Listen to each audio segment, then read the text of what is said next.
Sí, buenas noches, les doy la bienvenida en nombre del grupo de lecturas fundamentales de psicoanálisis a esta nuestra sesión de lecturas desde Freud, en la coordinación con Satria Vallejo, amiga de la sede, y vamos pues como a retomar y a continuar la lectura que tenemos entre manos. Voy a presentar pantalla para recordarlo con el afiche. Aquí, este es el afiche. Eh, Quedamos que estamos sobre esta pregunta, ¿cierto?, que plantea Lacan sobre la hipnosis y sus relaciones con el psicoanálisis. Hoy avanzaremos algo del texto de Freud, Hipnosis, y luego dedicaremos el comentario a las referencias de Lacan en el seminario 2 a partir del cuento del caso del señor Valdemar de Poe. Ahí nos colaborará Amy Martínez, que ha querido sumarse pues como a estos comentarios. Aprovecho también para invitar a los que quieran a comentar algunas de las referencias que están en la página, en nuestra página web. Siempre serán bienvenidos. Entonces, sin más, le cedo la palabra a Satria para que comencemos la lectura del párrafo, de los párrafos que vamos a leer hoy. Leeremos hasta más o menos, son las 7:30, hasta por tardar las 8:15. Así que adelante, Satria.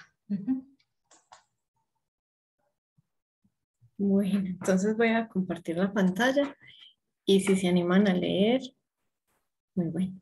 Estamos en la página 138. 138. ¿Cierto? 138, sí, señor.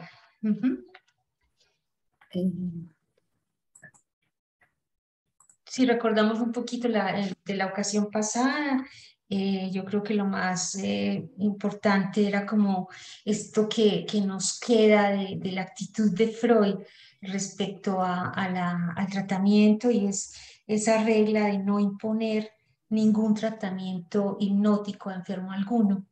Esto en estos días incluso me llamó la atención porque, pues claro, ustedes conocen y desde siempre ha habido una cantidad de terapias, ya ahora que electroshock, nuevamente pues con la neurociencia se actualizan las técnicas de electroshock, etcétera, muchísimas. Y supe de una tratamiento o terapia del ayuno. Y yo, ¿qué? Que la gente se puede curar en una clínica donde hay un cuidado y un seguimiento del ayuno. Y eso me evocaba como este texto de Freud. Y bueno, no podemos ni condenar ni decir que no. Si alguien cree y confía de alguna manera en ese trabajo, pues sin lugar a dudas, no hay que impedirle que se acerque, ¿cierto? Siempre debe ser algo del orden de lo que dice. Repito, es preciso trazarse como regla no imponer el tratamiento hipnótico a enfermo alguno, ni ningún tratamiento. Entonces, bueno, vamos a continuar. Se hicieron pues varios comentarios sobre la creencia, el crédito, eh, esas indicaciones éticas de Freud, ¿cierto? Eh, y vamos a este último párrafo de esa página que tiene esa pregunta. Sí, continúa, Satria, por favor. Y esto también, esta frasecita, que no le pido su creencia, sino solo su atención y alguna docilidad al comienzo. También me parece como interesante. Dijo Freud pues sobre la hipnosis. Bueno, entonces voy a empezar mientras alguien se anima a leer. Dice, ¿contra qué enfermedades se debe aplicar la hipnosis? Las indicaciones son aquí más difíciles que para otros métodos de tratamiento, pues la reacción individual desempeña en la terapia hipnótica un papel tan grande como la naturaleza de la enfermedad que se ha de combatir. En general, se evitará tratar mediante hipnotismo síntomas que tengan un fundamento orgánico y se utilizará este método solo contra perturbaciones puramente funcionales, nerviosas, afecciones de origen psíquico y hábitos tóxicos y de otra índole. Es posible convencerse, sin embargo, de que muchos síntomas de enfermedades orgánicas son accesibles a la hipnosis y que la alteración orgánica puede persistir sin la perturbación funcional que de ella parte. Dada la aversión hoy dominante hacia el tratamiento hipnótico, rara vez se lo podrá aplicar, salvo después de haber ensayado infructuosamente todas las otras terapias. Esto tiene su lado bueno, pues de esta manera uno averigua cuál es el ámbito de acción propio de la hipnosis. Desde luego que también se puede hipnotizar con fines de diagnóstico diferencial.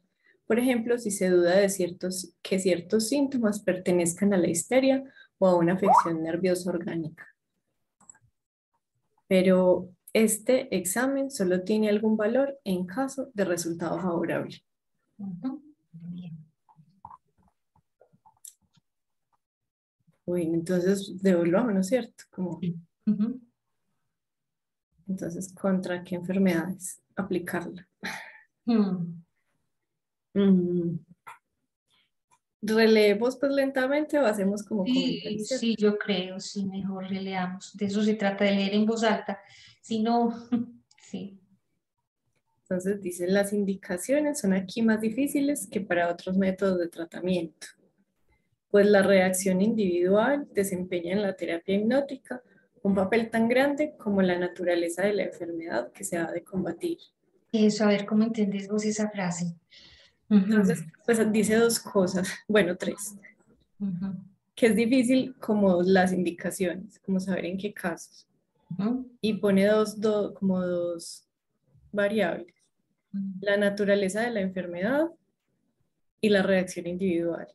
ujú, Después, pues por naturaleza de la enfermedad, tal vez se está refiriendo a, por ejemplo, si es orgánica o funcional. Pues tal vez eso podría ser una de las formas de hablar de naturaleza de la enfermedad.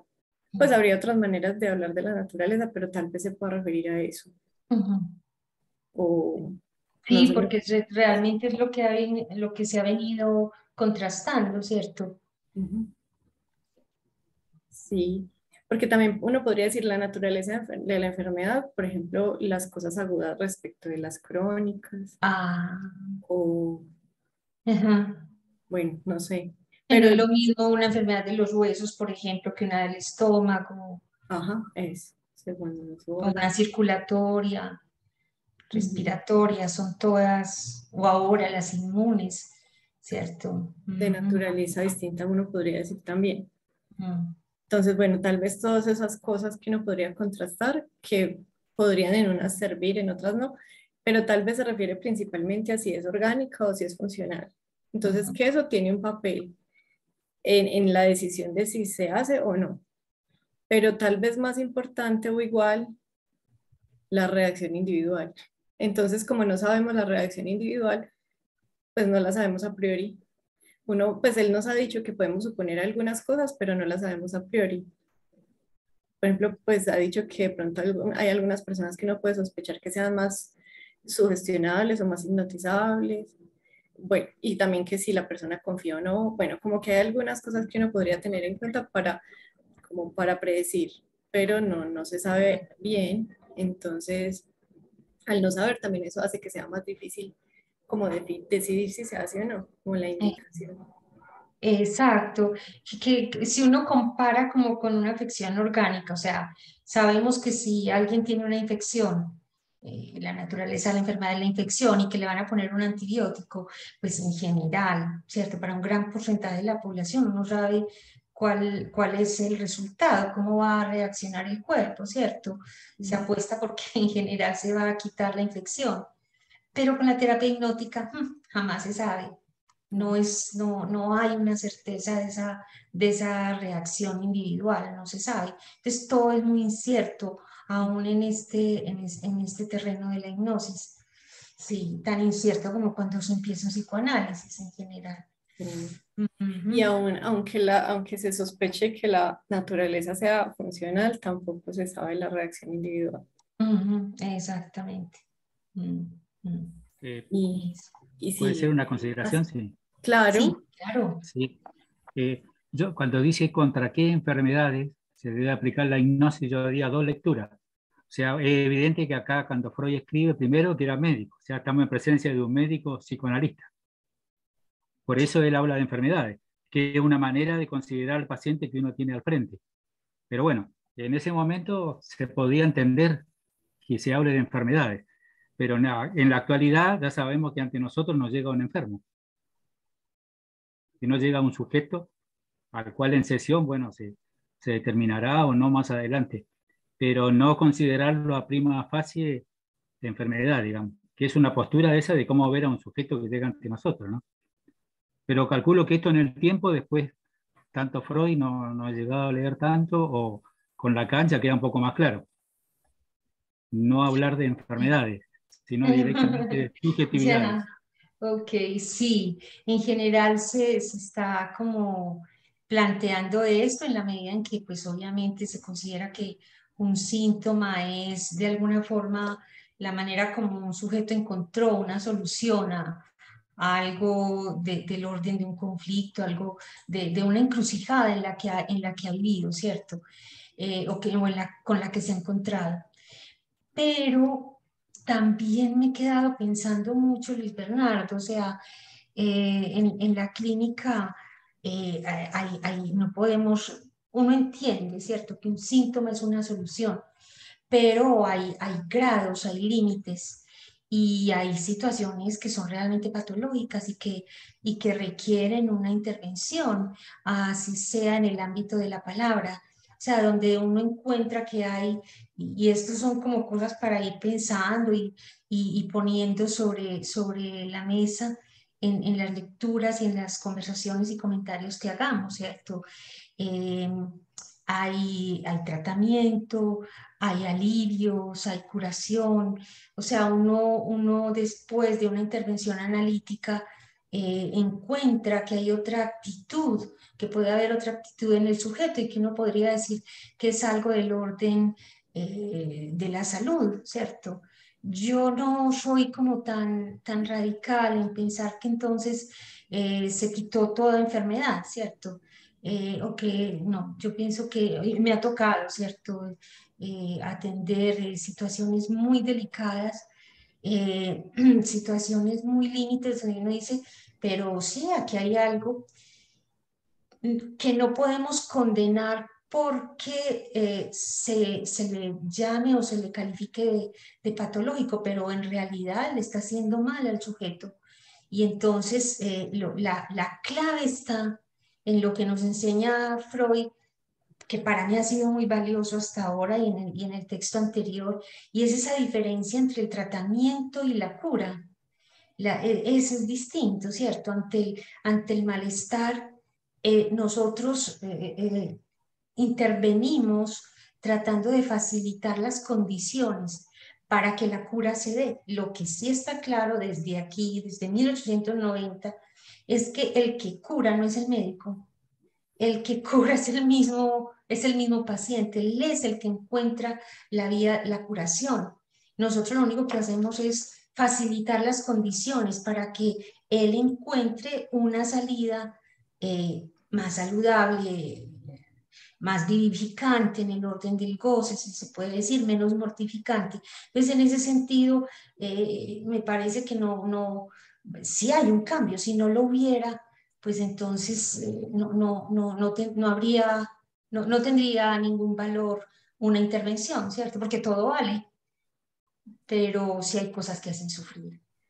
Entonces, en ese sentido, estamos de acuerdo que él está hablando como médico, que se está refiriendo a lo patógeno, a las enfermedades, pero también en ese cuidado de determinar dónde hay tratamiento, dónde hay cura, ¿cierto? Cura en el sentido de alivio, porque sabemos que por el solo hecho, y eso sí lo tiene claro también él, por el solo hecho de estar vivos, ya hay procesos.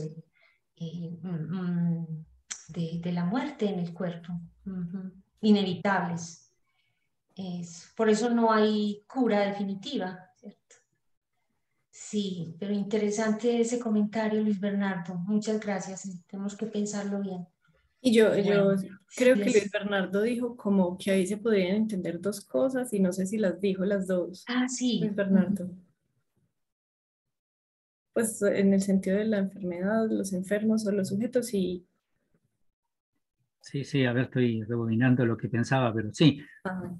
la lectura evidente de, bueno, no olvidemos que Freud lo que está haciendo es justamente, a ver cuál sería la palabra, se está diferenciando de lo que hasta ese momento era tanto lo médico como la influencia que en su momento tenían en la manera de nombrar, ¿no? La enfermedad, en este caso, digamos, vamos a tomar esa palabra enfermedades.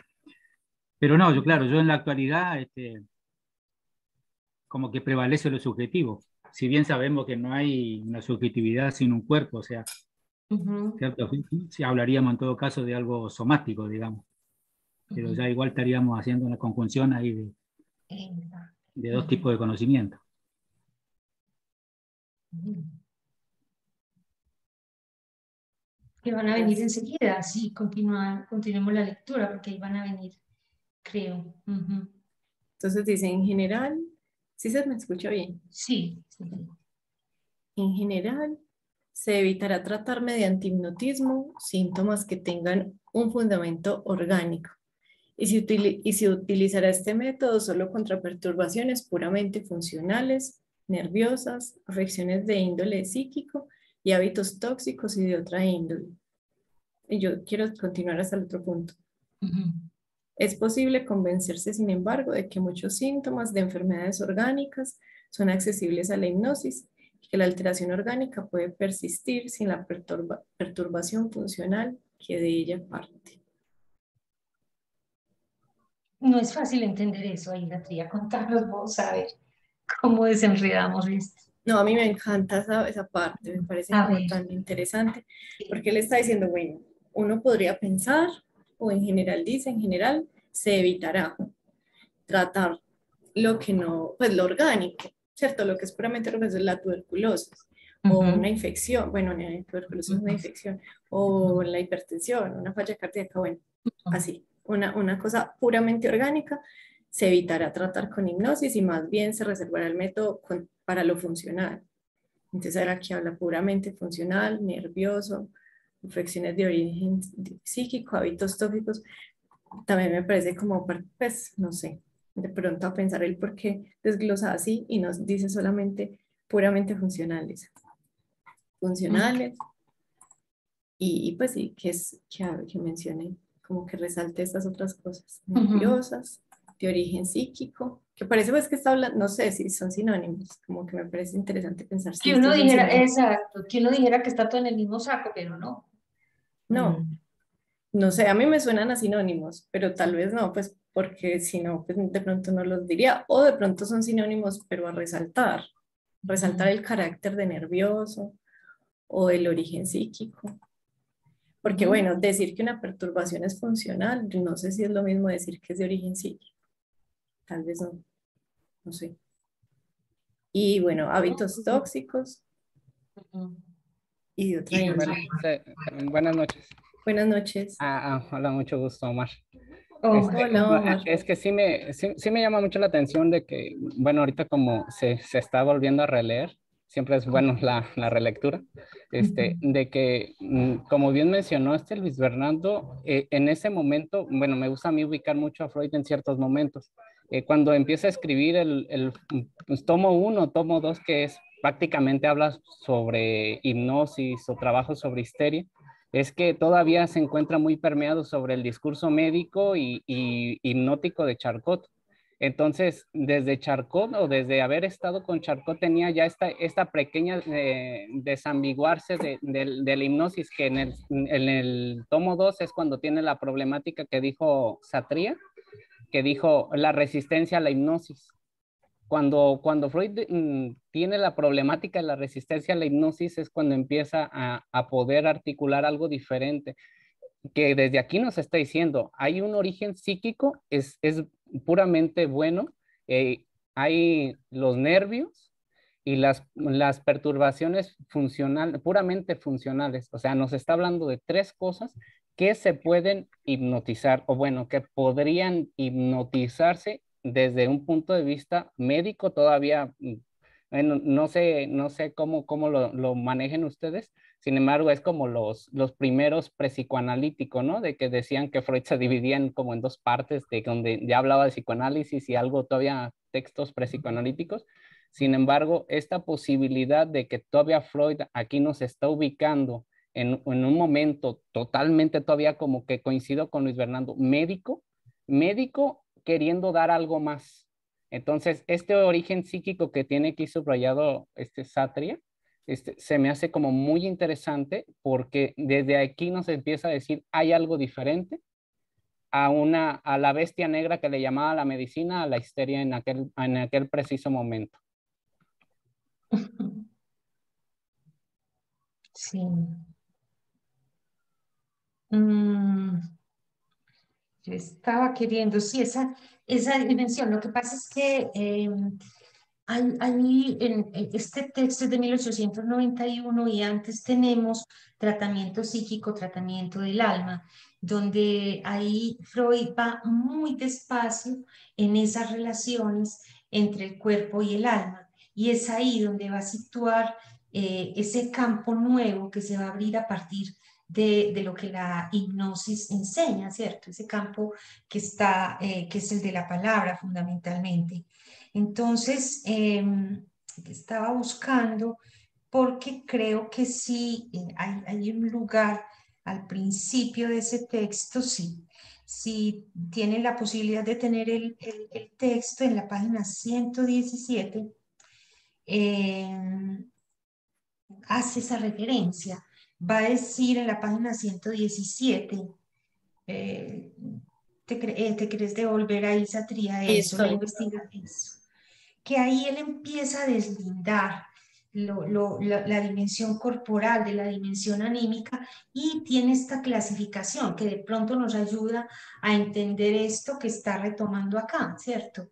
Entonces, si querés, lo leemos, ¿cierto? Dice, la investigación médica ha llegado por fin a la conclusión de que esas personas no pueden considerarse ni tratarse como enfermos del estómago, de la vista, etcétera, sino que hay en ellas una afección del sistema nervioso en su conjunto. No obstante, el estudio del cerebro y de los nervios de enfermos de esta clase no ha permitido descubrir hasta ahora ninguna alteración visible y aún muchos rasgos de su cuadro patológico nos disuaden de esperar que alguna vez, con medios de examen más finos, pudiéramos comprobar alteraciones capaces de provocar la enfermedad. ¿Cierto? Entonces ahí está refiriéndose a este grupo de enfermedades, ¿cierto? Que se salen, que no son orgánicas. Dice, tales estados, entonces aquí nos lo clasifica, tales estados han recibido el nombre de nerviosidad y tiene entre paréntesis neurastenia e histeria y se los define como enfermedades meramente funcionales del sistema nervioso. Nos acaba como de aclarar. Pero Eh, mira que aquí sí los usa como sinónimos. Enfermedades ajá, nerviosas, sí. funcionales. Ujú, ujú. Ok.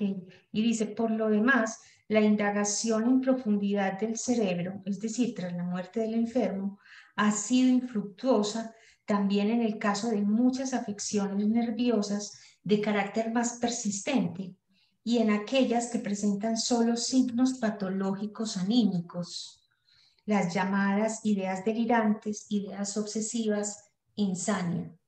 ¿Sí? Que son el grupo, que esto va a dar origen a lo que va a organizar en 1894 sobre lo que son las psiconeurosis de defensa, ¿cierto? Aquellos donde la afección funcional o prefiere la expresión, la utilización de la cantidad energética, de la cantidad de afecto en el cuerpo, que son la neurastenia, la histeria, y las otras que son las llamadas ideas delirantes obsesivas, donde ya el trámite es a nivel de las puras ideas. Entonces son como para que volvamos entonces ahí a la 138 y miremos esas diferencias. pero está él ahí haciendo, pues no nos podemos devolver a todo eso, pero sí como sí, creo que resaltando diferentes aspectos de lo que pudiera llamarse de las manifestaciones que se pudieran tratar con la hipnosis, ¿cierto? Puramente funcionales, es decir, que el órgano está correcto, pero no funciona bien. Tiene el ojo bien, pero no ve bien. Nerviosas, que tienen que ver con los orígenes nerviosos, orígenes meramente funcionales del sistema nervioso, ¿cierto? Las de origen psíquico, porque antes nos había dicho que, por ejemplo, los afectos, un afecto intenso puede aliviar, puede afectar el cuerpo, ¿cierto? Entonces esas también de origen psíquico.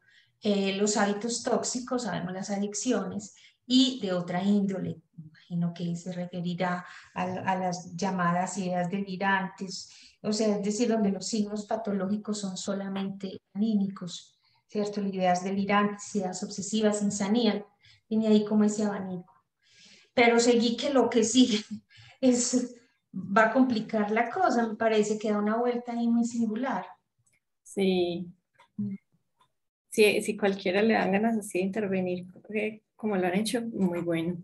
Entonces, dice, es posible convencerse, sin embargo, de que muchos síntomas de enfermedades orgánicas son accesibles a la hipnosis. Eso. Es posible convencerse. Muchos síntomas de enfermedades orgánicas son accesibles a la hipnosis. Y esto que sigue, y que la alteración orgánica puede persistir sin la perturbación funcional que de ella parte. Entonces, como que en ese último párrafo está, pues, no insinuado, sino dicho, aclara, pues sí, como que dicho muy claramente que están enfermedades, pues que las enfermedades orgánicas, de ellas parten también síntomas que son funcionales, aunque la enfermedad sea orgánica. Pues que hay alguien que tenga tuberculosis y pues tiene el pulmón afectado por una bacteria, tose, puede salir sangre, pero que puede tener algunos síntomas que estén asociados, que partan del orgánico, pero que sean funcionales, ¿cierto? Porque dice, puede persistir, después de la hipnosis, pues va a persistir el bicho de la tuberculosis y la tuberculosis como enfermedad, pero sin la perturbación funcional que de ella parte, pues en los casos en los que ocurran. Me imagino que no Eso, nos más que nosotros. sí, sí, el síntoma se puede, me acuerda de cuando, por ejemplo, decía que una de los factores de la influencia psíquica sobre el cuerpo era la expectativa esperanzada, ¿cierto? O la intervención en la atención. Entonces, por ejemplo, que le está doliendo mucho el estómago, realmente hay algo orgánico que produce el dolor, pero la hipnosis podría ayudar a esos síntomas. Sin embargo, es posible convencerse de que muchos síntomas de enfermedades orgánicas son accesibles a la hipnosis, el mero síntoma, no la causa. Que él va a ir ahí va a abrir también dos vías muy diferentes, las enfermedades causales y las sintomáticas, ¿cierto? Que no es lo mismo, que lo vimos en el caso de Lucy R., por ejemplo, los que pudieron ver el video, recuerdan que él se puso muy triste al final cuando se dio cuenta que ella reemplazó el olor de los pastelillos quemados por el olor del tabaco y Freud decía, ah, ¿cómo así? O sea, aquí fue una terapia sintomática, no causal, ¿sí? Hasta que llegó pues a la causa, a remover realmente el síntoma. Pero esto es a lo que me remite, que puede haber, dice, sin embargo, de muchos es posible que la hipnosis sirva en síntomas de enfermedades orgánicas, en muchos síntomas de enfermedades orgánicas, ¿cierto? Bueno, en el caso de Lucy era psíquico, pero lo podemos pensar pues para un dolor de estómago, una tos persistente, no sé, cualquier otro síntoma corporal que responda a una función. Y ya lo otro sí, la alteración puede persistir sin la perturbación funcional que de ella parte. Sola, la causa, ¿cierto, Satria? Es como eso. Pero no solo la causa, pues probablemente con síntomas, porque hay síntomas que son por la causa que no se van a desaparecer. Yo no sé, yo estaba aquí intentando pensar en enfermedades orgánicas que estuvieran asociados como síntomas funcionales. No se me ocurre, ay, mira, alguien quiere hablar. Voy a terminar la frase, no se me ocurre algo. Pienso, por ejemplo, hay dos personas, en la angustia asociada a algunas cosas. Pues como que, digamos, se tiene alguna enfermedad orgánica y hay mucha angustia asociada a esa enfermedad, que de pronto, por ejemplo, la angustia y lo que se derive de ella pudiera mejorar, por ejemplo, pero no sé. Exacto. Por aquí está Santi, creo, y Jacob, Santiago y Jacob. Santiago, adelante. Muchísimas gracias y bueno, pues qué pena también como la interrupción, pero Adelante. tal vez pensando pues como en lo que ya han dicho previamente, que Freud era médico de base y no solo médico, sino neurólogo, posiblemente cuando pues pienso que es posible que cuando él se estuviera refiriendo a las enfermedades orgánicas y los síntomas que pueden evocar estas enfermedades orgánicas, posiblemente se estuviera refiriendo a su órgano como de foco, ¿cierto? O sea, enfermedades neurológicas que finalmente terminen teniendo, pues, además del síntoma neurológico, eh, una, digamos, manifestación también funcional que se puede intervenir. No sé si de pronto ampliarlo a otras condiciones orgánicas, digamos, infecciones y eso fuera fácil porque no sé si la explicación pudiera dar, no sé qué piensen. ¿Y se te ocurriría algún ejemplo dentro del campo de la neurología, digo yo, como para pensar que fuera diferente? Sí, de pronto las que más se me ocurren que pueden ser como más fáciles de relacionar entre comillas son las demencias. Pienso yo pues que son como las que más se pueden manifestar acá, porque sabemos que en la demencia sí hay un daño orgánico, neurológico, que está produciendo unos síntomas específicos, motores, pero también cognitivos y también funcionales. Entonces, no sé si esos pudieran servir como ejemplo. Funcionales en el sentido de que se afecte la funcionalidad cotidiana, la capacidad de coger cosas, ¿cómo así? Sí, eso podría ser considerado uno, pero no, también pues como el desempeño, no solo la motricidad, sino el desempeño social de la persona se ve afectada, eh, además pues como de su psiquismo.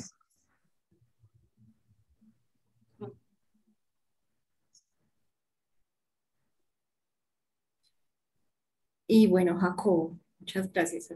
Estamos pensando. Hola, buenas noches, ¿cómo están? Buenas noches. Hola. A ver, prendo la cámara a ver si me veo por acá. Hola.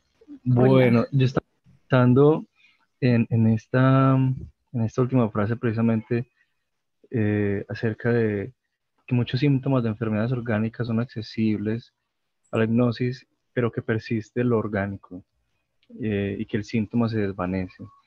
Y pensaba, ahí mismo me acordé de una conversación que escuché en estos días. Simplemente voy a ir al dicho, solamente es el dicho, y es dos mujeres hablando de la menstruación y del síndrome, porque le llamaban síndrome menstrual. Y entonces la una decía que la menstruación era una cosa muy mala, que era algo aterrador y que cuando estaba en su ciclo menstrual entonces ella se deprimía y lloraba y maldecía la vida y que estaba aburrida por esos días y que lo único que quería era morirse.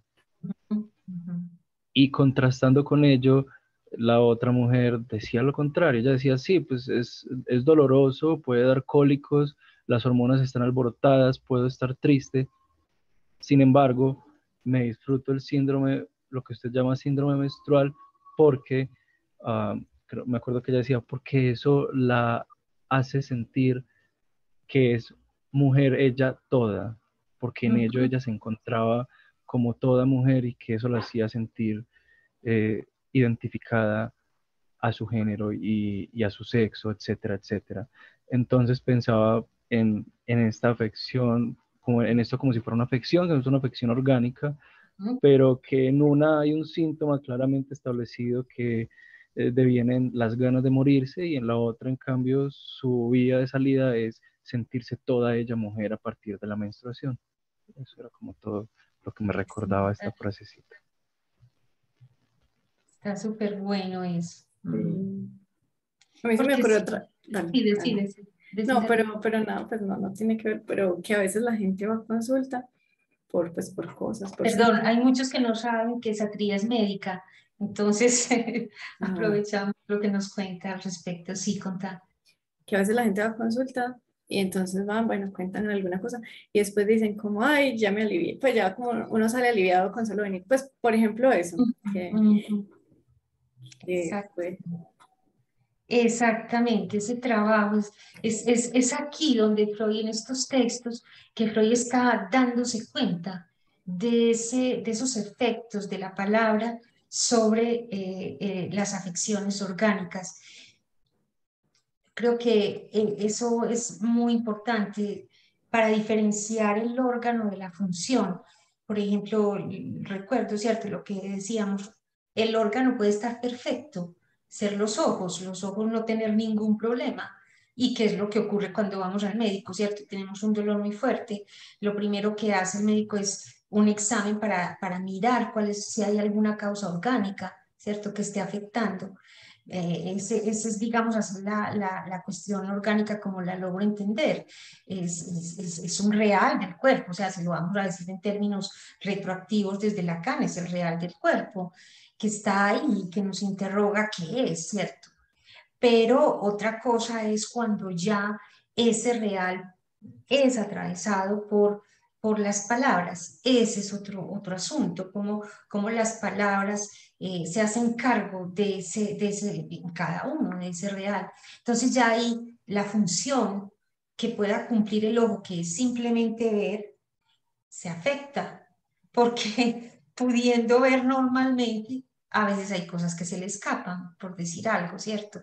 Entonces, hay un texto de Freud, por ejemplo, que se llama más adelante trastornos psicógenos de la visión, es decir, funcionan perfectamente, pero hay trastornos funcionales en la función de ver, no se cumple como debía ser, o lo mismo la facultad del lenguaje, estando bien las cuerdas vocales, los órganos articuladores, falla algo en el orden de la función, del desempeño de ese órgano. Entonces, es importante también lo que decía, creo que Santiago, y sí, yo pienso que es una de las cosas que estamos descubriendo. Aquí estamos descubriendo un Freud que no era aquel del que hemos oído hablar toda la vida, ¿cierto? Que primero fue el médico, que primero fue el neurólogo y que luego fue el psicoanalista. Estamos encontrando desde el principio que hay un Freud que tiene claro que entre el cuerpo y la dimensión del alma hay algo. ¿Cierto? Que la dimensión del alma y el cuerpo tienen un vínculo que es necesario explorar y escuchar con cuidado, con atención. Y es lo que le va a permitir abrir desde 1890, mucho antes de que se hable de psicoanálisis, mucho antes de que empiece sus trabajos con la histeria, a darse cuenta de esa influencia de lo anímico sobre lo corporal. Lo dice, es una influencia recíproca del cuerpo hacia lo anímico y de lo anímico hacia el cuerpo. Y es eso lo que nos está enseñando a explorar y a tener con respeto, a escuchar. Entonces, lo que decías ahí, Santiago, que él estaba muy atento al funcionamiento neuronal Y justamente es eso, en 1890, y antes ha hecho unos viajes, por ejemplo, y eso es lo que le estaba buscando.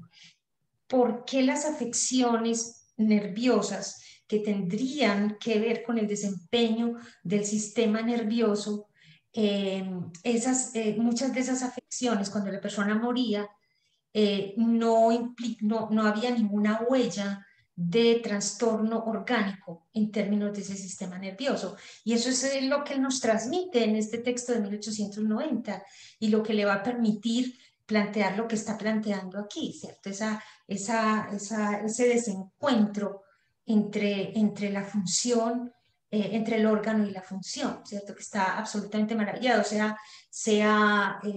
las neuronas del sistema nervioso, y los desempeños que de ahí se derivan, sea los órganos de los sentidos, o sea, como lo muestra Jacobo en el caso de la mujer, la función de la menstruación, la función, el órgano del periodo y la función que puede desempeñar y cómo cada uno lo asume. Entonces yo creo que si estas lecturas pueden servir para algo, es para que empecemos a darnos cuenta de que ese Freud, desde el principio, estaba abriéndole vía a la dimensión de lo humano en términos del tratamiento, y que de ninguna manera ni se dejó,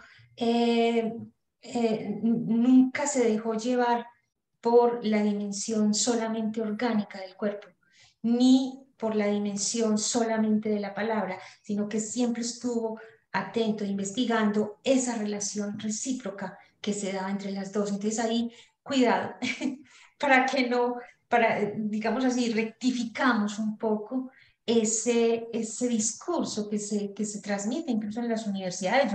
Yo lo recibí hace muchos años también, así como ustedes, pero leer esto es darse cuenta de que no, de que ese no es el Freud que realmente abrió las puertas al psicoanálisis con estos textos.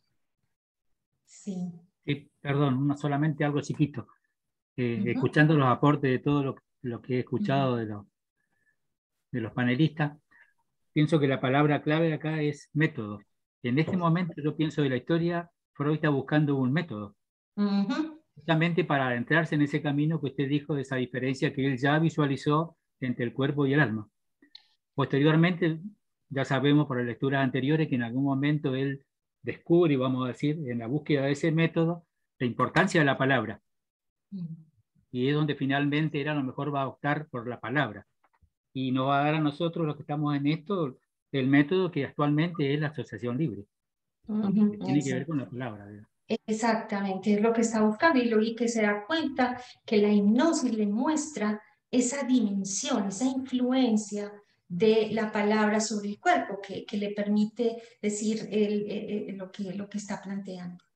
Sí, terminemos entonces este pedacito para que avancemos ahí y le demos la palabra a... Yo los invito a los que de pronto les dé un ratico a releer ese texto de 1890, Tratamiento psíquico, tratamiento del alma, que es realmente un punto de capitón, un punto crucial en la historia del psicoanálisis, me parece, en la historia lógica del psicoanálisis. Así que continúa, Satria, para que terminemos esta participación. Bueno, yo solo voy a decir una cosita muy sin Sí, desarrollarla, claro, que se me ocurrieron algunas cosas, por ejemplo, la gastritis, el síndrome de colon irritable. Alguien preguntaba qué era lo funcional. Por ejemplo, el síndrome de colon irritable es una enfermedad funcional, pues que se hace una endoscopia, colonoscopia, todos los exámenes, pues como de la estructura están normales. Bueno, pues eso como a tenerlo ahí en cuenta, porque es interesante, porque de todas maneras, o sea, es funcional, pero pues da diarrea, infla el estómago, como que tiene manifestaciones pues en el organismo, bueno, como todas las funcionales. Pero pensaba en otra cosa que sí es más, pues no sé, entre orgánicas, que ahorita es como más difícil, es como difícil a veces como separarlo radicalmente, el dolor.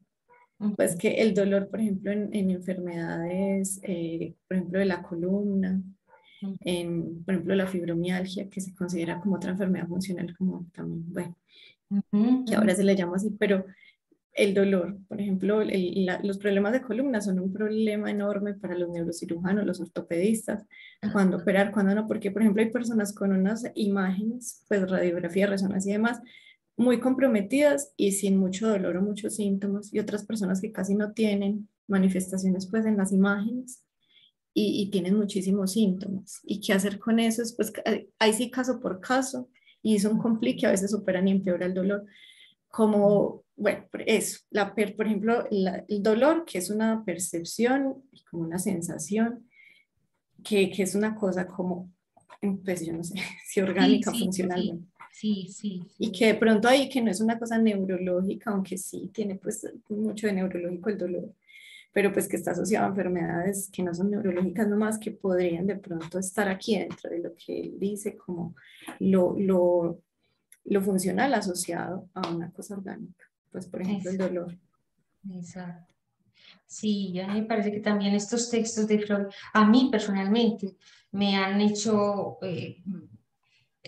percibir la labor médica también de otra manera, más humana, ¿cierto? Es bien, estamos de acuerdo que está el sistema médico, que hay malos médicos, que hay médicos sin corazón, todo lo que usted quiera, pero también Freud nos está mostrando la dificultad del tratamiento médico, así del trabajo médico, en la medida en que a pesar de que haya regularidades corporales, hay también diferencias que empiezan a, a poner problema y a lo que lleva a Satría, el uno por uno.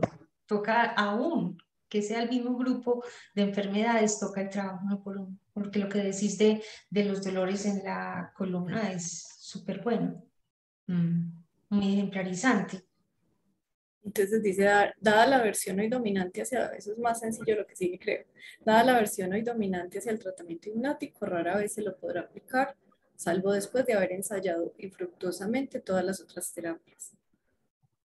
Esto tiene su lado bueno, pues de esta manera uno averigua cuál es el ámbito de acción propio de la hipnosis. Bueno, esa frase no se me hace tan clara. Lo que queda, ¿cierto? Si, como se llega a la hipnosis como último recurso, porque nada de lo otro ha funcionado, entonces tiene esa ventaja, ¿cierto? Que por lo menos puede decir para qué sirve realmente, cuál sería su ámbito de acción propio. Eso. Yo no lo entiendo bien porque pues puede entonces que se escapen cosas para las que también podría funcionar, pues que no van a llegar, que no llegan allá porque se quedan pues en otros tratamientos previos. Exacto, quedan por fuera, Y que porque, también, y que tal vez pudieran ser también parte del ámbito, pero no sé por qué dice esa frase. exacto. Y miren el Pero asunto, la aversión. Dada la aversión hoy dominante hacia el tratamiento hipnótico, recuerdo, porque esta es de las cosas que para mí a mí me sorprendieron, ¿cierto? Él decía, hoy, o sea, en esa época, son muchos los médicos que se alejan de esta posibilidad del tratamiento anímico en la medida en que están aferrados, están deslumbrados todavía por los descubrimientos de la ciencia en ese momento, de la ciencia médica sobre los órganos, las funciones, bueno, las células, etcétera. Entonces, y les da miedo, ¿sí? Salirse, aferrarse a otra cosa que no sea la materialidad del cuerpo. Entonces, en ese sentido, hay no solamente parte de los médicos, sino también de muchos pacientes, había aversión a ese tratamiento hipnótico, además porque estaba en desprestigio, o sea, eso era cuestiones de espectáculo, de circo, cómo situarlo pues en el ámbito serio de la medicina, eso implicaba todas esas resistencias. ok, Entonces, esa versión hace que no se le aplique pues como de manera muy regular, siempre sea el último recurso. aunque Y, también sabe que me hace pensar en el psicoanálisis, pues no por la versión necesariamente, pero sí porque muchas veces los pacientes llegan, por ejemplo, al psicoanálisis cuando ya, pues como descarte, como cuando ya no hay otra exacto, opción. sí, exactamente, exactamente. Y bueno, tiene su lado bueno, pues de esta manera uno averigua cuál es el ámbito de acción propio de la hipnosis. En ese momento era muy importante. Sí, termina. Desde luego que también se puede hipnotizar con fines de diagnóstico diferencial. Por ejemplo, si se duda que ciertos síntomas pertenezcan a la histeria o a una afección nerviosa orgánica. Pero este examen solo tiene algún valor en caso de resultado favorable. Yo a veces me he preguntado por qué no sé, pues por qué con este fin no se sigue usando, que a mí me parecería como tan útil. La verdad, pues en serio, yo sí lo he pensado a veces, sin embargo, pues sin atreverme para nada. Pero sí pensando que, por ejemplo, en la neurología, no solo en la neurología, pero por ejemplo en neurología hay algunos casos que son como rarísimos, como que pues que es difícil saber cómo diferenciar entre el orgánico y cuando es más funcional. Y que yo pienso, pues si de pronto si hicieran algo como esto y entonces era una parálisis y mueve el brazo, pues es muy fácil saber que no es de origen orgánico, porque si el nervio está dañado no hay forma de que levante el brazo. Y cómo se dejó de usar para ese fin. Yo una vez escuché a un amigo que que estudió neurología en una universidad de acá, como pues de Cali, muy importante, y dice que él pasaba ronda a veces con una psiquiatra por el servicio de neurología, casos muy difíciles, pues hospitalizados, y que ella utilizaba a veces hipnosis con este fin, pero una cosa es, pues yo nunca lo he escuchado más, solamente a mi amigo. Ajá. Eso fue pues hace poco, el año pasado, antepasado. Sí, está súper bueno, claro. No, es que sí, Freud nos enseña aquí a ir despacio entre lo orgánico, lo funcional y cómo está atravesado por la palabra definitivamente. Y esto lo reveló el tratamiento hipnótico, donde se creía que bajo cierto estado de somnolencia, las palabras podían influir en la parte orgánica, en los síntomas. Y bueno, con esto yo creo que podemos darle la palabra a Amy porque vamos justamente a mirarlo y cómo sigue siendo y va a ser el núcleo de este comentario que nos va a transmitir Amy de Lacan, de las referencias de Lacan al seminario 2. Así que Amy, adelante.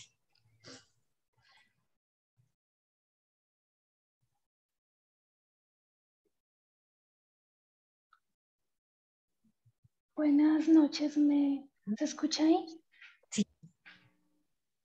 Ahí, ok. Bueno, ¿cómo comparto la presentación? Donde dice compartir pantalla, fíjate el verdecito. Ok, Compartir pantalla. aceptar. Me dice que el anfitrión inhabilitó la función. Espera un segundito, claro.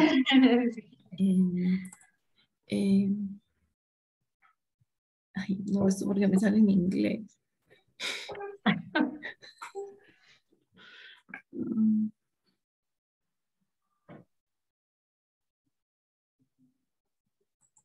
Ay, no. Raquel estará por ahí de pronto. Sí, Ana, Ay, dime. Raquel, habilita a Amy, por favor, que va a Sí. hacer presentación. Ay, gracias. Sí. Que si nosotras, pues. Listo. Listo, entonces. Gracias. Gracias, ya voy a intentar. Ok, sí.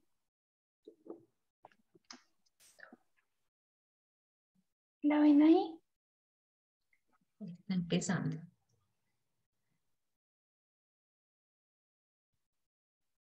Pero ahora sí. Ahí sí, pero no la ahora sí, la veo yo. Bueno, buenas noches. La referencia que tomé es la de Lacan y la hipnosis en el caso del señor Valdemar, y en el caso del señor Valdemar de Edgar Allan Poe, de 1845. Este comentario de Lacan que hace alusión a la hipnosis está en el seminario 2, en el tema el yo y la teoría de Freud, y en la técnica psicoanalítica de 1954-1955. En esta semana, conversando con Ana, ella me explica un poco como el contexto del seminario y quería pues como decirlo brevemente, y es que en este seminario Lacan pretendía que diferenciáramos en Freud sí, hiciéramos la diferencia entre sujeto y el yo. Entonces, según me explicaba, la hipnosis se inscribe más desde el lado del yo, y este cuento, aunque tiene relación con la hipnosis, pues toma como más aspectos desde el sujeto. Ok, esta es la cita, el tema es el deseo, la vida y la muerte, en la página 345 y 346. Ana, ¿la leo? Porque Sí, claro. Sí, sí. Bueno, yo le pediría el favor a alguien, si es posible, me ayude con la lectura, porque me cuesta un poco. Ya. Yo puedo leer. Gracias. Desde Listo. acá dice, ¿qué sucede entonces? Por favor. Señálame, porfa, no Acá. logro ver Si lo dónde pones me... más grandecito. Ay, perdón. Perdón. Tranquila. Es que no creo que se pueda poner más grande. Aquí está. ¿Dónde dice qué sucede entonces? Por favor, sí. Listo. ¿Qué sucede entonces? Edipo muere. Esta muerte se produce en condiciones muy particulares. Aquel que de lejos ha seguido con su mirada a los dos hombres que avanzan hacia el centro del lugar sagrado, se vuelve y ahora solo ve a uno de ellos, cubriéndose el rostro con el brazo en actitud de sagrado horror. Se tiene la impresión de que no es algo muy agradable de mirar, una especie de volatilización de la presencia de aquel que ha pronunciado sus últimas palabras. Creo que Edipo en Colonna alude en este punto a vaya a saber qué cosa mostrada en los misterios, que aquí están solo, que aquí están todo el tiempo como trasfondo. Pero en cuanto a nosotros, si quiera dar una imagen, iría a buscarla una vez más en Edgar Allan Poe. Edgar Poe bordeó incesantemente el tema de las relaciones entre la vida y la muerte, y lo hizo de un modo no exento de alcance. Como eco a esta licuefacción de Edipo, pondré la historia del señor Valdemar. Se trata de una experiencia sobre la sustentación del sujeto en la palabra por el camino de lo que entonces llaman magnetismo, forma de teorización de la hipnosis. Alguien es hipnotizado in articulo mortis a fin de ver qué sucede. Es un hombre que se encuentra en el final de su vida, solo le queda un pedacito de pulmón, en cualquier otra parte se está muriendo. Le han explicado que si quiere ser un héroe de la humanidad, no tiene más que hacérselo saber al hipnotizador. Si se pusiera manos a la obra en las horas precedentes a la exhalación de su último suspiro, podría verse lo que pasa. Es una bella imaginación de poeta y llega mucho más lejos que nuestras tímidas imaginaciones médicas, aunque volquemos todo nuestro esfuerzo en esta vía. En efecto, el sujeto pasa a mejor vida y durante varios meses permanece en un estado de agregación suficiente para ser aún aceptable, un cadáver sobre un lecho que de vez en cuando habla para decir estoy muerto. Esta situación, a merced de toda clase de artificios y golpes en los flancos para tranquilizarse, dura hasta el momento en que se procede al despertar, logrado mediante pases contrarios a los que adormecen, y del desdichado se obtienen algunos gritos. Dese prisa o vuelva a dormirme, haga algo pronto, es horrible. Ya dijo hace 6 meses que estaba muerto, pero cuando se lo despierta, el señor Valdemar no es más que una licuefacción repugnante, una cosa que no posee nombre en lengua alguna. La aparición desnuda, pura y simple, brutal, de ese rostro imposible de mirar de frente que está como trasfondo en todas las imaginaciones del destino humano, que está más allá de toda calificación y para la cual la palabra carroña es absolutamente insuficiente, la caída total de esa especie de hinchazón que es la vida. La burbuja se hunde y se disuelve en el purulento líquido inanimado.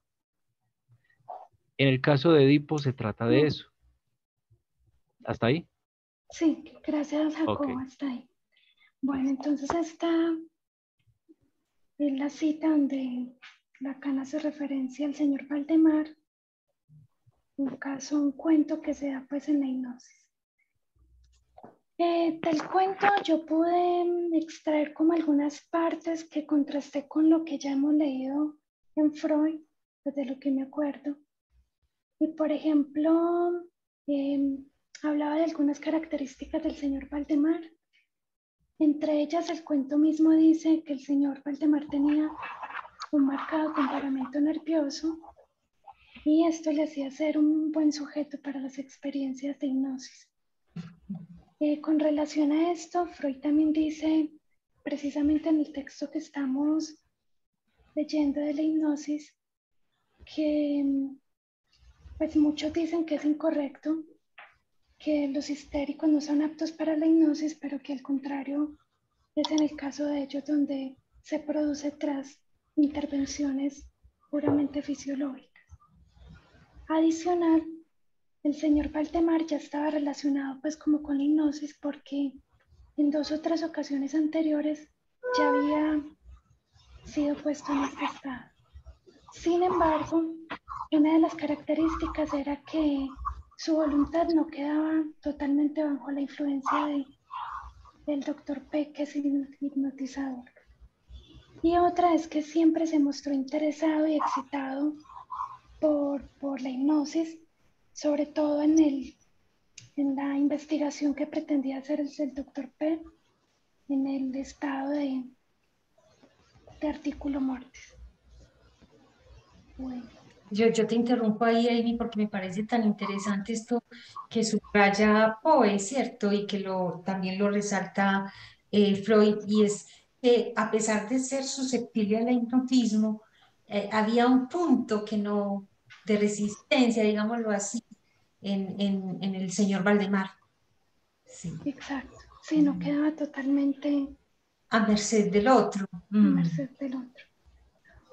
Ok, entonces aspectos importantes del cuento pues que logro relacionar. Uno es que el Dr. P estaba interesado, decía el cuento, que más o menos hace 3 años atrás, por el magnetismo animal o el mesmerismo. En el texto de la reseña de Augusto Forel de 1889, Freud explicaba que habían unas teorías, eran 3, entre ellas, y la primera y la más antigua, era la de el mesmerismo. Esta explica los fenómenos hipnóticos que suponen que desde el hipnotizado hay un fluido que pasa del hipnotizador hay un fluido que pasa hacia el hipnotizado. Es decir, acá no se utiliza mucho llegar a ese estado vía la sugestión, sino por el pase de manos, básicamente.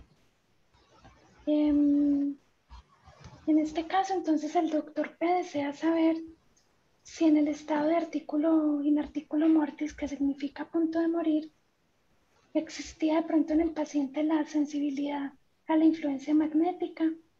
En caso de que existiera, si estaba atenuada o aumentada, y cuál era la extensión o por qué periodo de tiempo podía ser detenida las instrucciones de la muerte con el hipnotismo.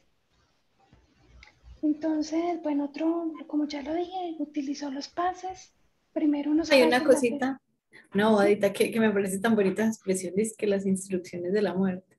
Pues detener las instrucciones de la muerte. Como que la muerte pues diera unas instrucciones al organismo pues para irse. Ya. Sí, es bonito. Bueno, entonces dice que lo hipnotizaba mediante pases laterales sobre la cabeza y de arriba abajo para despertarlo, pues como con lo que tiene que ver con la técnica.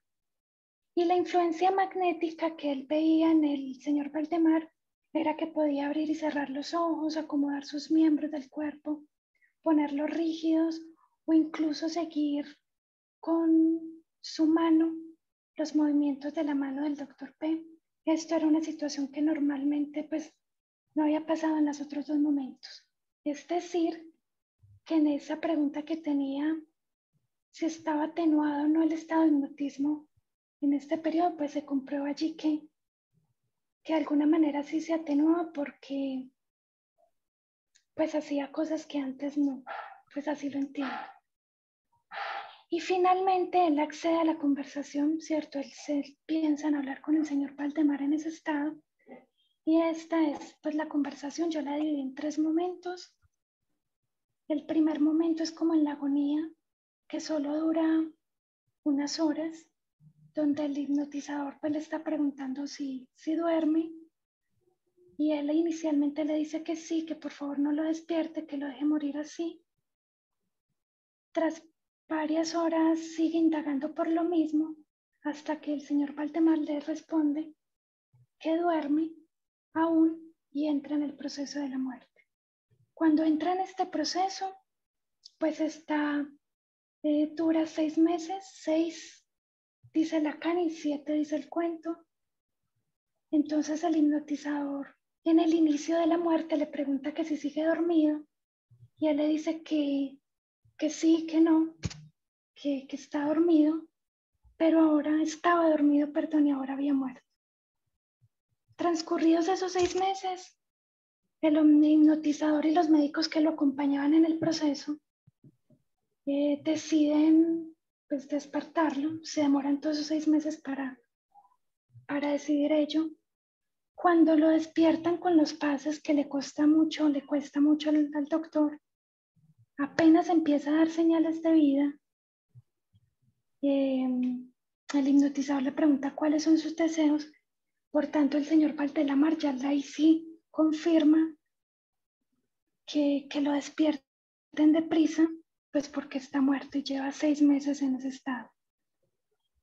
Apenas ocurre eso, dice que en cuestión de minutos o incluso menos, 1 minuto menos, ocurre la licuefacción. Yo consulté y es pasar de un estado a otro básicamente.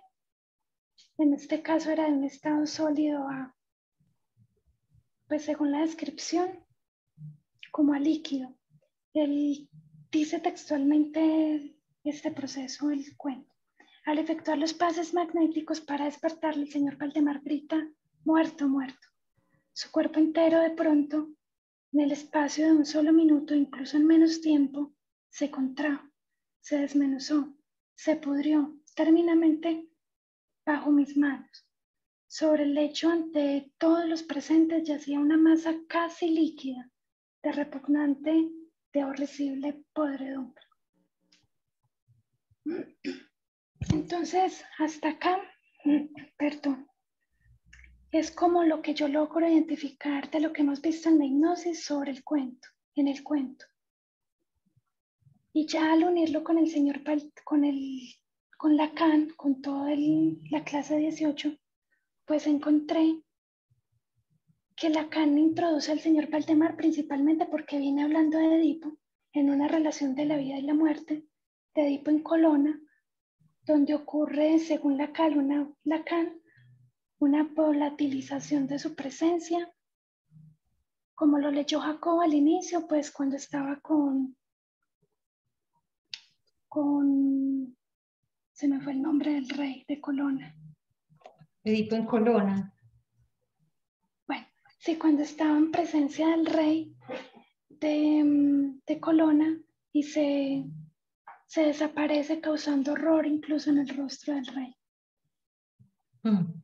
También viene pues en este seminario que Edipo, Lacan lo muestra como la palabra encarnada.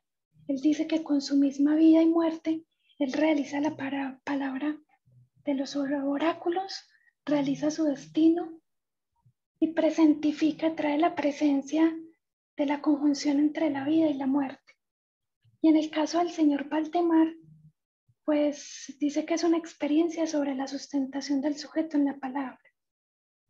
Me llamó la atención del seminario este comentario que decía, es siempre en el empalme de la palabra a nivel de su aparición, de su emergencia, de su surgencia, donde se produce la manifestación del deseo.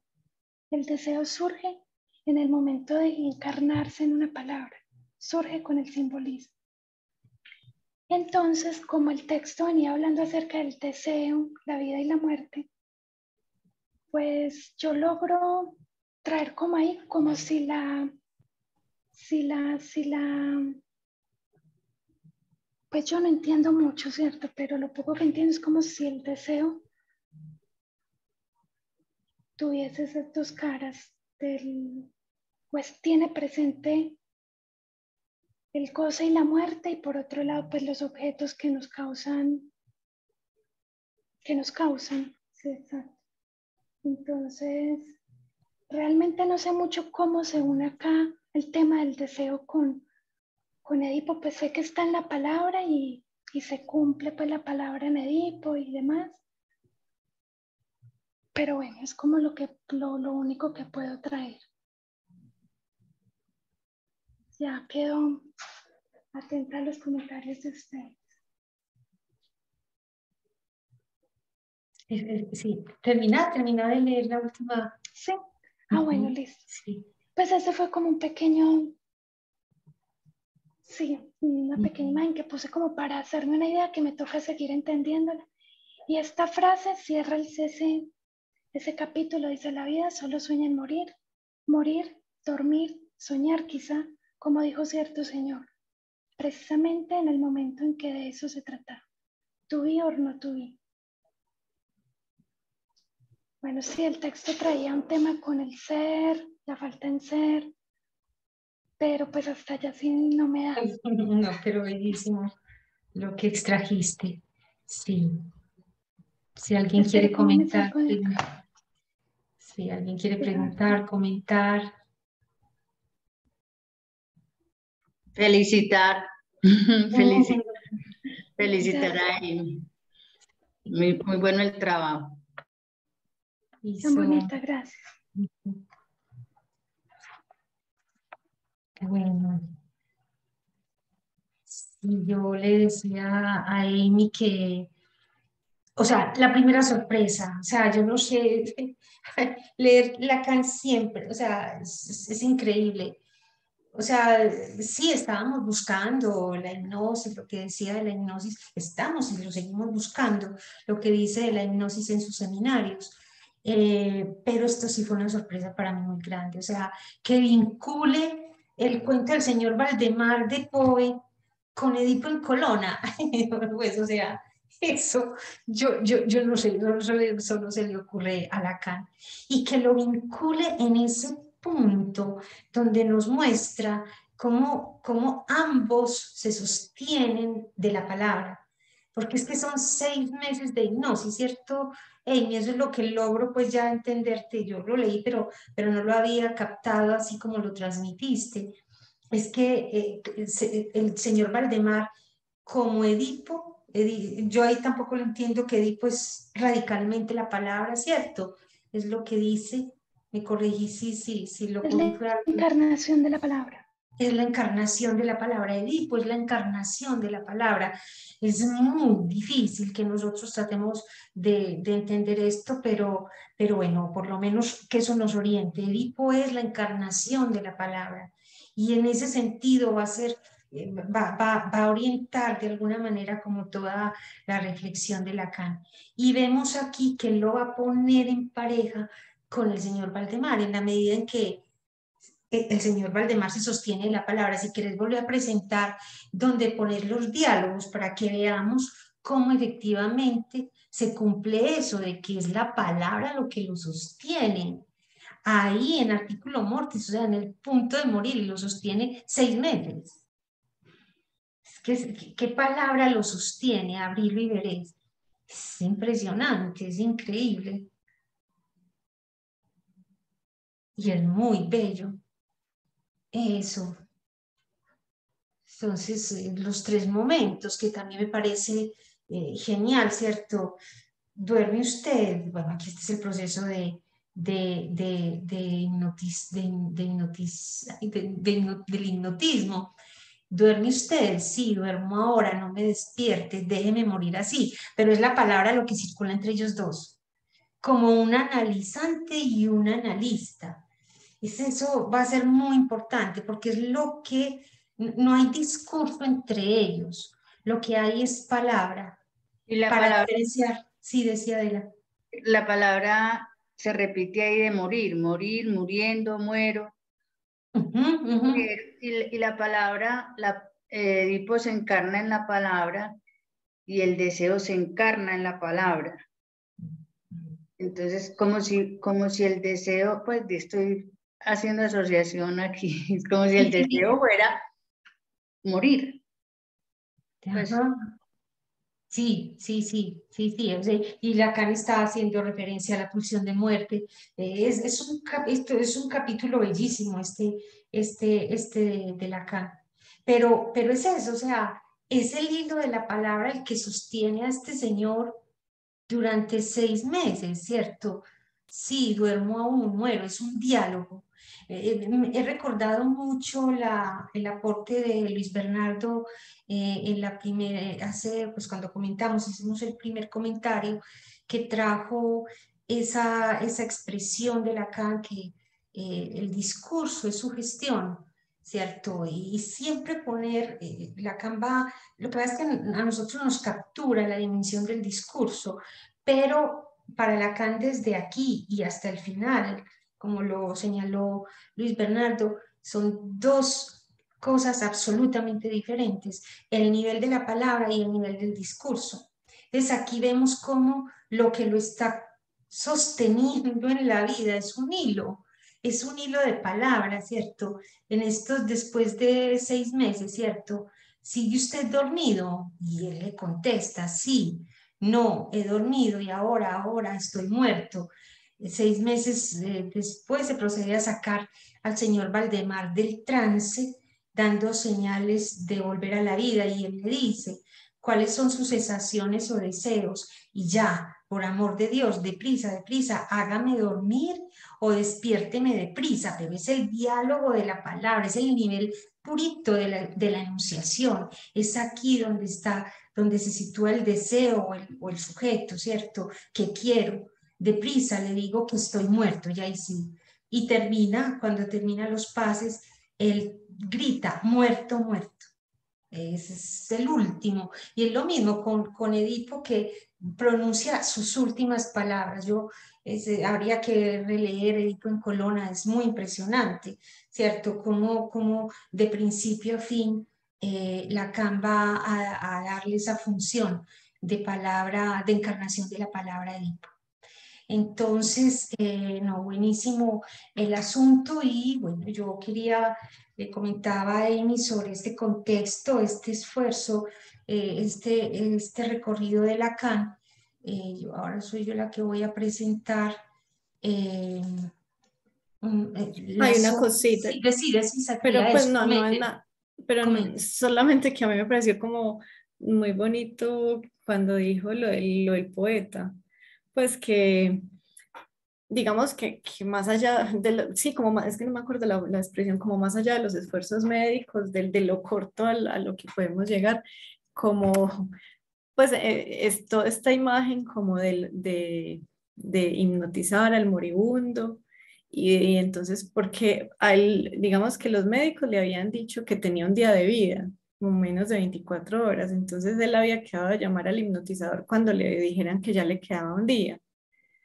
Y entonces, como pues esa imagen de la prolongación de la vida, pero pues la vida entre comillas, porque es esa vida ahí solamente detenida. Y, y pues y al final esa licuefacción, esa cosa que genera como hasta como desagrado. Exacto. Ay, pues sí, casi esa descripción queda casi como náuseas de solo pues, de leerla. Exacto. Y Y que va que, a ser análoga a la de la muerte de Edipo en Colonna, que es que el rey se tapa los ojos porque no quiere ver cómo cae. Esa hinchazón que es la vida, ¿cierto? Que es una expresión que él toma de Freud. Sí. ¿Alguien iba a decir algo? Sí. Un pequeño comentario. O sea, me quedé pensando en lo siguiente. Siempre se dice desde Lacan de que justamente una de las condenas del ser humano es que la palabra no le alcanza para expresar su deseo. Ahora leo de pronto acá que en el trance hipnótico sí logra hacer un empalme de la palabra. Algo que a lo mejor en vigilia no lo logra. Un Y empalme. puede expresar su deseo. Bueno, le habían dicho que se iba a morir al día siguiente, él quería morirse, o sea, estaba expresando su deseo. O sea, hay un empalme con la palabra, pero generalmente se dice que la palabra no alcanza para expresar el deseo, salvo en este punto Y en trance hipnótico parece que sí. Exacto. Exacto. Y en ese punto del final, en ese punto de la muerte, por eso es que es entre la vida y la muerte está el deseo, que es el hilo de la palabra. La palabra sostiene ahí el deseo. Esa es encarnación del deseo. Y claro, obviamente que Edipo tiene un principio y un final, ¿cierto? Yo quería, en ese sentido, ampliar un poco porque hay en las referencias que tenemos en la página web de nosotros, vamos a ver si logramos, yo creo que ya vamos a terminar. Yo creo que vamos a tener que continuar en la próxima, sí, porque ya vamos terminando y yo prefiero mostrarles cómo vamos en las referencias, porque vamos a ponerla aquí para mostrarles la belleza de lo que uno encuentra. Ana, usted está compartiendo, no Voy sé. a, No, se sí, está compartiendo. sí, Ah.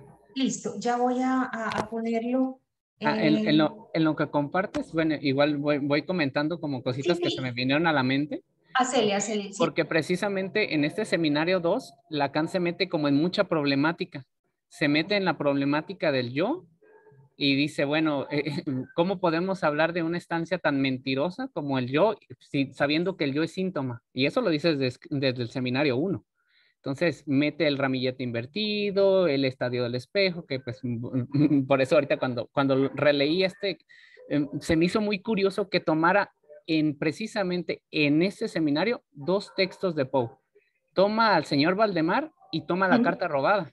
La carta robada nos da introducción al significante y que el significante insiste una y otra vez de que algo se está sosteniendo. Por desgracia, pues es mucho hablar, pero con Lacan siempre es como aventarse de un seminario a otro y te devuelves, porque la respuesta al deseo la da en el 6. O sea, la báscula del deseo responde muchas cosas. Edipo es la encarnación de la palabra, claro, está atravesado por el significante.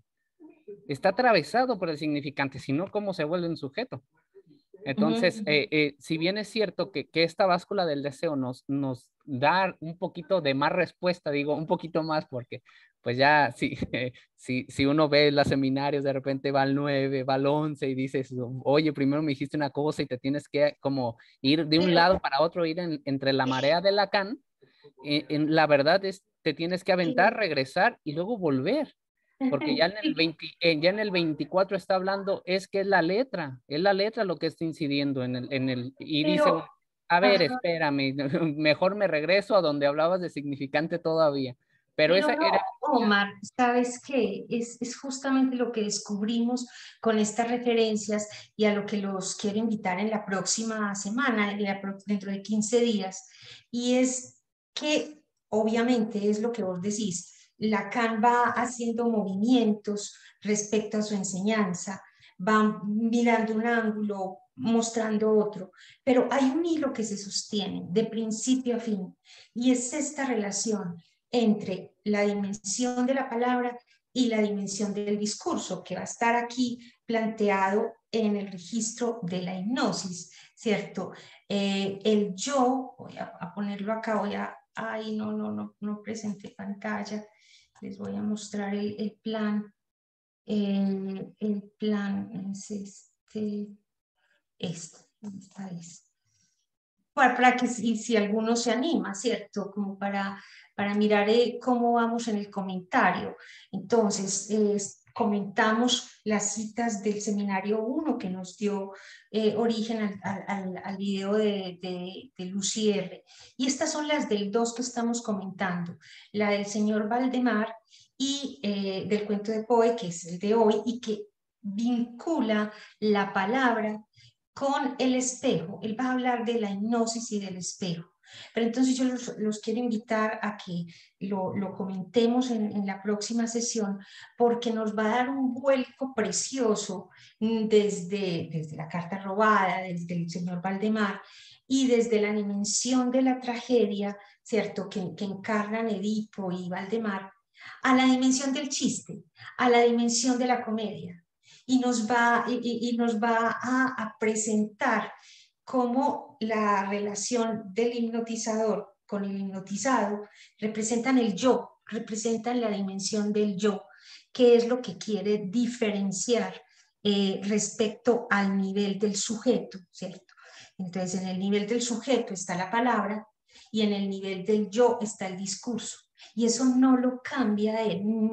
O sea, inclusive lo leeremos porque ya no alcanza, que lo dice desde el primer seminario y como lo vemos, lo dice hasta los últimos. Entonces, sí, hay que ir al ritmo de todos estos movimientos de la enseñanza de Lacan, pero también conservar ese hilo de permanencia de fundamentos, porque esto se llama lecturas fundamentales de psicoanálisis, que nos van a permitir sobre esos diversos movimientos no perdernos porque él nos da los elementos para no perdernos.